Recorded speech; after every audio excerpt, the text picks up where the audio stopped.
Қайырлы күн. Біздің бүгінгі тема климат өзгеріші. Климат өзгеріші қазір бек мөһим бір, аның турында барыгыз да ишеткәнсездер инде, аны ишеткән дә түгел, күзәтә дә аласыз. Һәм тагын бер термин бар, глобаль җылыну дигән. Аның турында да ишеткәнегез бардыр. Без сез аны сизәсез дә.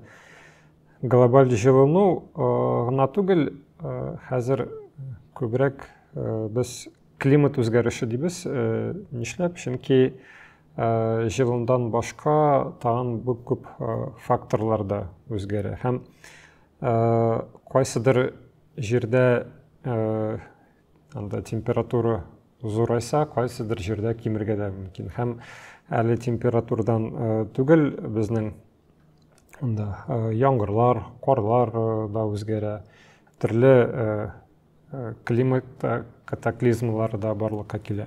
Һәм менә без бөтен бу күренешне аны климат үзгәреше дип әйтәбез.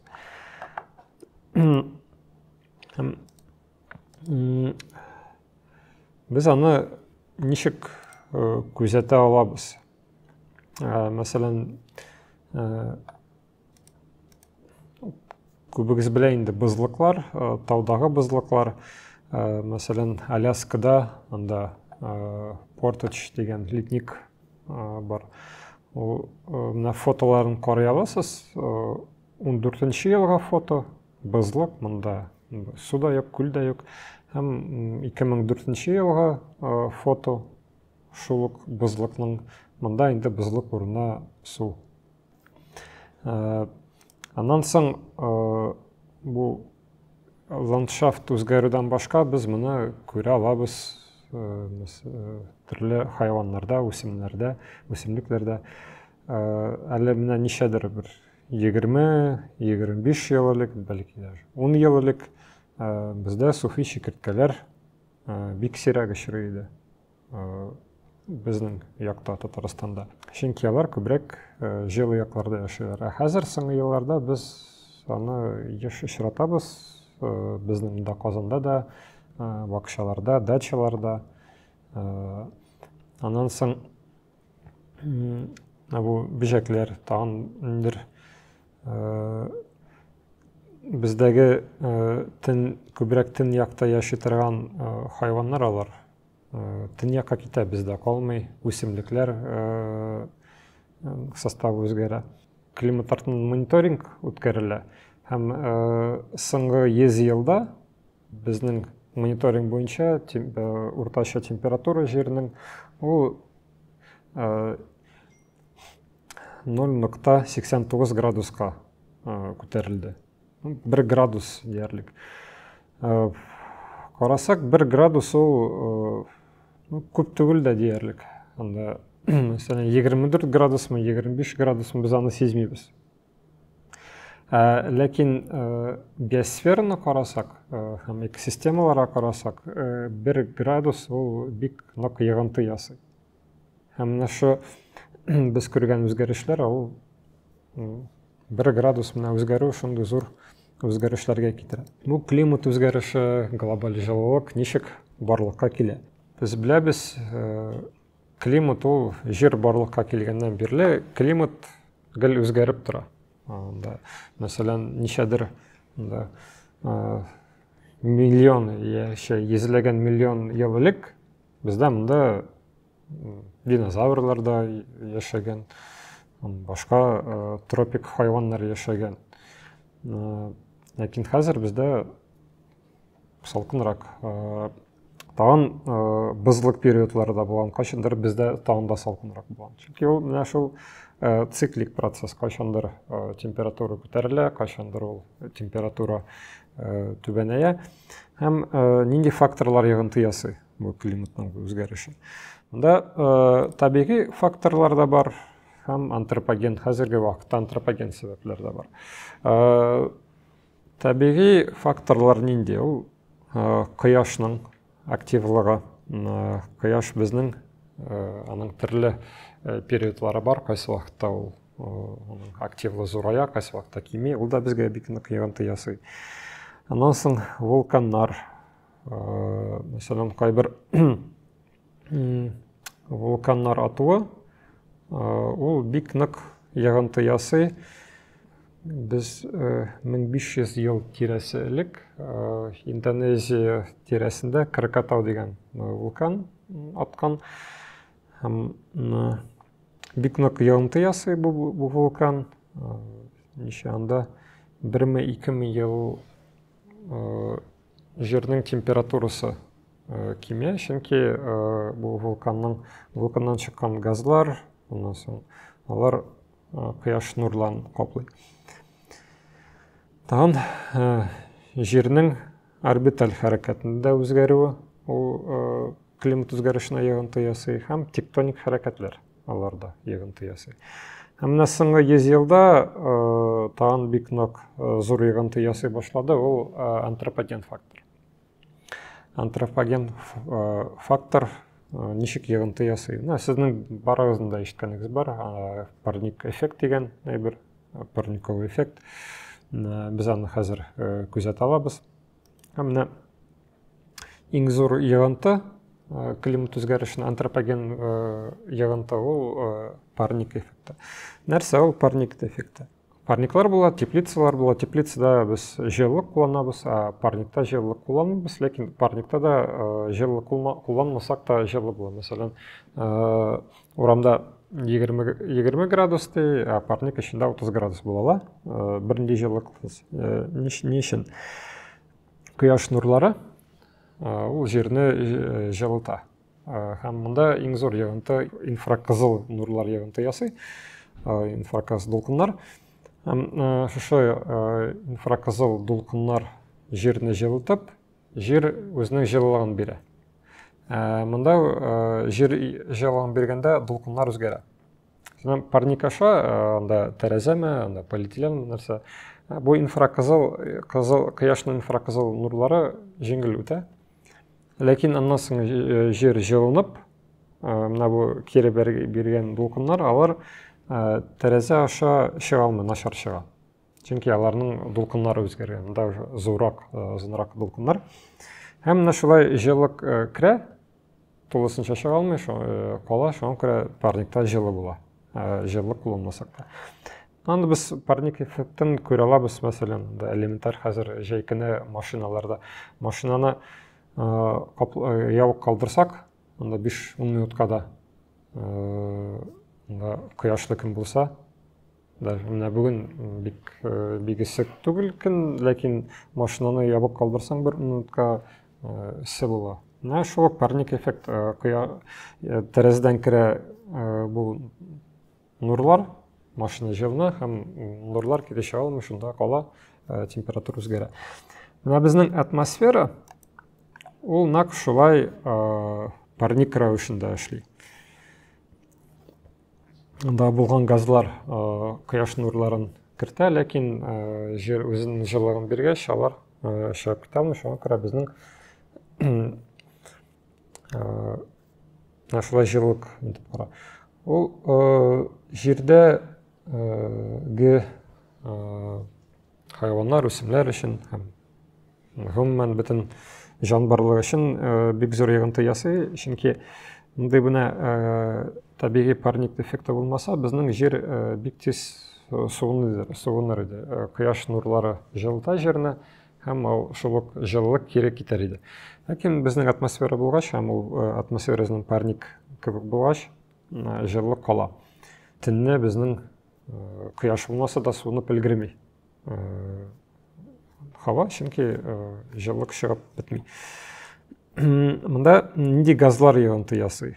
Иң беренче ул су парлары, аннан соң углекислый газ, углерод диоксиды, метан, озон, тагын берничә газ. Суны без берничек тә суның концентрациясына йогынты ясый алмыйбыз. Ләкин без соңгы 100 елда бик каты углекислый газның концентрациясын үстерәбез. Һәм парник эффекты ул үсә. И шуңа күрә бұл антропоген себеп, фактор, бұл парниктік эффекттен тағында зұрайта, кішілеті һәм табиғи парниктік эффектіне қарағанда біздің бұл парниктік эффектінің егінтісі зұрая. Қаян келе ол углекислый газ. Шынки біз бик көп яғым қоланабыз, бензин яғабыз, мазут уголь, газ, бұлардың бітінісі яңғанда бик көп углекислый газ шыға, һәм концентрациясы жоғары. Соңғы 100 елдағы концентрацияны қарасақ, біздің углекислый газның концентрациясы мында неше 30%-қа якын өсті, бәлки көбіректірді. Һәм бұл углекислый газның концентрациясы бик зорынағанты ясы жердің температурасына. Біз білеміз, мен башта сөйлеп кеткенше, біздің биосферада ол гүл температуралар зорая, түрлі периодларда қайсы уақытта ол кеме. Һәм біз шағыштырсақ, бұл периодларда углекислый газның концентрациясы, анда турыдан-туры корреляция була. Мәсәлән, нидер периодта температура үсә икән жернең, анда углекислый газның концентрациясы да үскән була. Хәзер исә безнең углекислый газ концентрациясы да бик югары, һәм температура да үсә бара. Монда туры корреляция.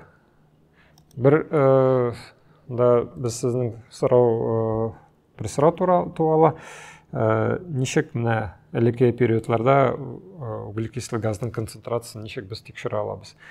Бұл жеңіл эшләнеле, чөнки біздің бызлыкларда, мәсәлән, Антарктидада, башка бызлыкларда анда төрле периодның бызына карап, уровеньна карап, біз анда нинди концентрация, углекислый газның концентрация икәнен белә алабыз. Мәсәлән, анда бызлыкларда төрле периодларга төрле уровеньнар туры килә. Мәсәлән, ничәдер 100 ел элек без карыйбыз шушы уровеньна бызлыкта, һәм анда быздагы углекислый газның концентрациясын тикшерәбез. Менә шулай біз безнең анда ничәдер 100 ел, ничәдер 1000 елга без биосферадагы, атмосферадагы углекислый газның концентрациясын тикшерә алабыз. Климат үзгәрешенең эффектлары. Алдан әйтеп киткәнчә, моның эффектлары бик күп. Без аны гел күзәтә алабыз.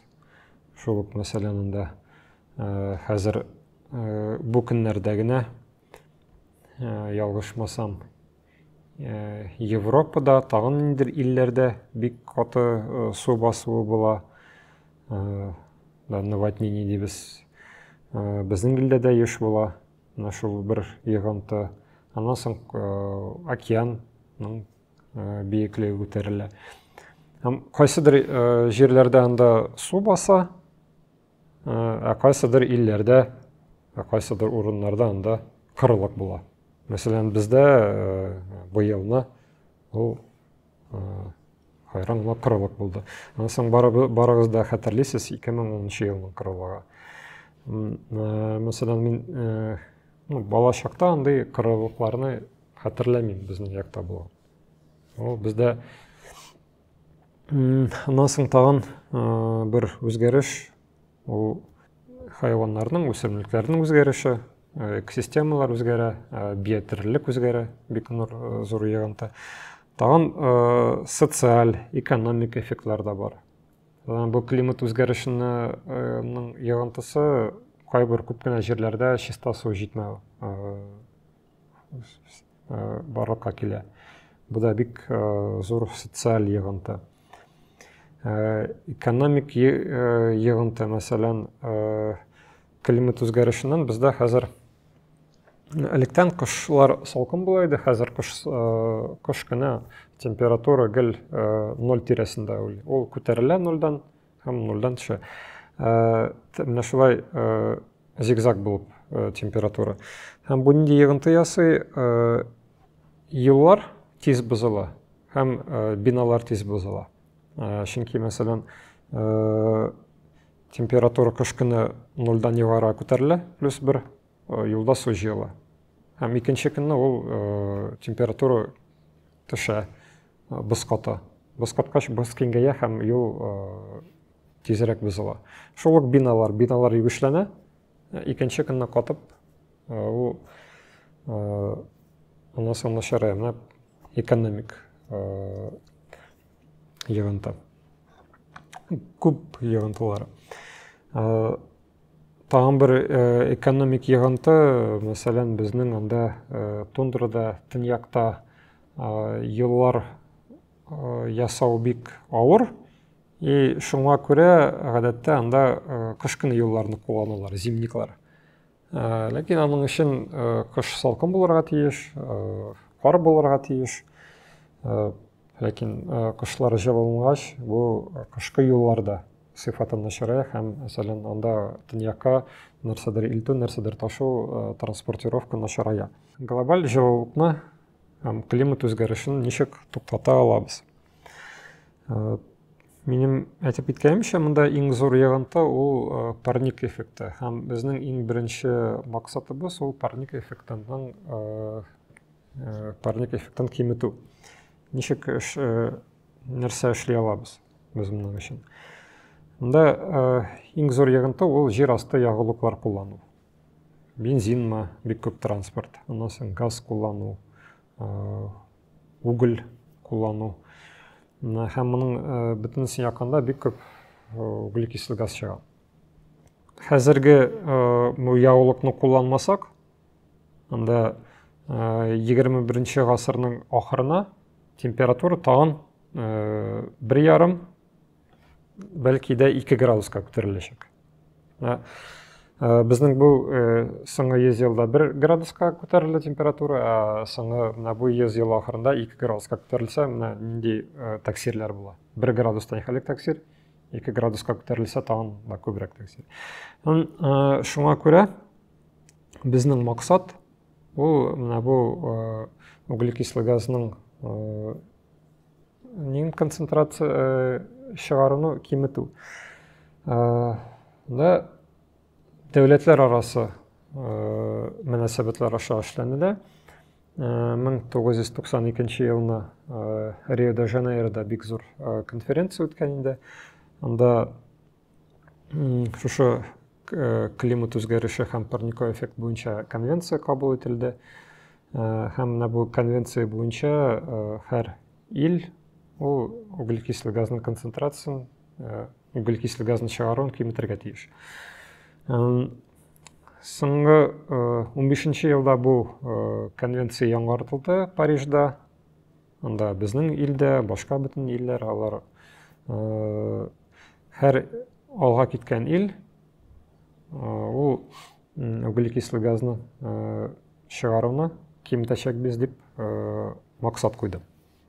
Без күрә алабыз, мәсәлән, шул ук чит илдә, Европада, Америкада хәзер бик күп альтернатив энергетика кулланыла. Җир энергиясе кулланыла, Европада бик хәзер популяр. Күп кенә җирдә кояш булган, без кояш энергиясын куллана алабыз. Безнең илдә дә хәзер бу популярлаша. Кояш энергиясын кулланыр өчен анда температураның югары булуы кирәк түгел, анда кояш булуы. Мәсәлән, электромобильләр куллану. Менә бүген генәме, менә бу көннәрдә бер яңалык чыккан иде. Mercedes автомобильләре, алар Mercedes компаниясе ул ничәнчедер елга бөтен автомобильләрен электромобильгә күчерергә тели. Барыбыз беләсез, менә соңгы елларда бик Tesla дигән автомобиль бик популяр. Аннан соң безнең илдә КамАЗ да электромобильләр чыгарырга җыена. Кытай бик күп электромобильләр чыгара. Аннан соң без альтернатив энергетиканы ана киләчәкнең энергетикасы дип кабул итәбез. Үзебезнең көндәлек тормышта да бу парник эффектен кимит алабыз аның эффектен.